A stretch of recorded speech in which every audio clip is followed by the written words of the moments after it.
Under classwork in Google Classroom, I added Mandala topic to the bottom. If you click on examples, you'll see lots of different mandala examples that you can look at. As artists, we struggle sometimes coming up with ideas, so it's always good to look at other mandalas to get us started. So on the board I have different cultures that have created mandalas. The ones that are circled in green are more masculine, so the gentlemen in class that want their mandalas to look more masculine, you might want to look up these examples that are circled in green. For masculine mandalas, you want to stick with more triangles when you're in your designs than designs that look like petals. So to get started, I'm looking at my screen and I noticed that they're tilted to the right side, so that's what I'm going to try to draw. So my mandala does not have a small circle in the center of it, so I need to make one. So I'm going to make a small circle to get me started because that's what my example has. And then I'm going to start to draw the sun. Since it's angled to the right side, I also want it to have kind of like a tip there. So I'm going to draw from this left corner all the way up to the right. And I'm going to try to do this design the same in each space.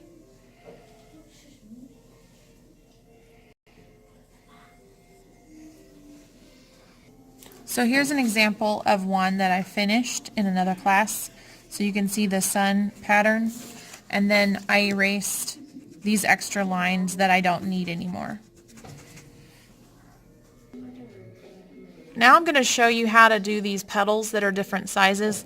If you'll notice, this petal is shorter than this petal. So I'm going to show you how to do those kind of designs. Okay, while the video was off, I went ahead and finished that sun pattern. So now I can erase these lines. And I'm going to show you how to do those two petals that are different sizes. So a lot of times we want to fit something into the space that we have, but it doesn't mean that you can't take your compass and go ahead and draw more circles that you need. So for this next one, I want a short petal and then a petal that's a little bit bigger. So this circle is going to be for my shorter petal, and then I'm going to draw another line that's out just a little bit for the bigger petal.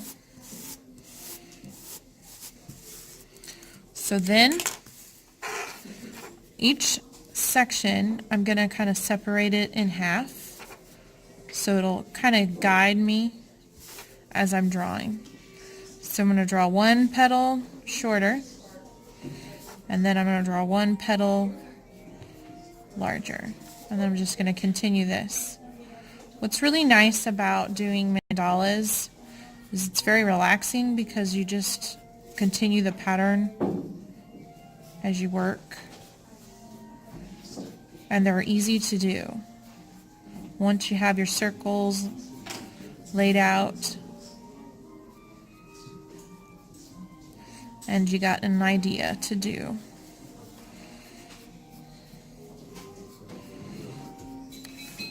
So you can also create your own designs, not saying that you have to find your center, a design online, but you can come up with your own and just continue that pattern all the way around. Remember that each section, which looks like a piece of a pizza, should be exactly the same as you turn your mandala. This side looks like this side. This one looks like this one. So in Google, when you're looking for ideas, you can type mandala coloring pages, and you can get lots of images to get ideas. You can also type in, like the board says, if you want to look up different cultures, type in their culture, and then you'll get lots of examples that way too. So use your resources if you need to.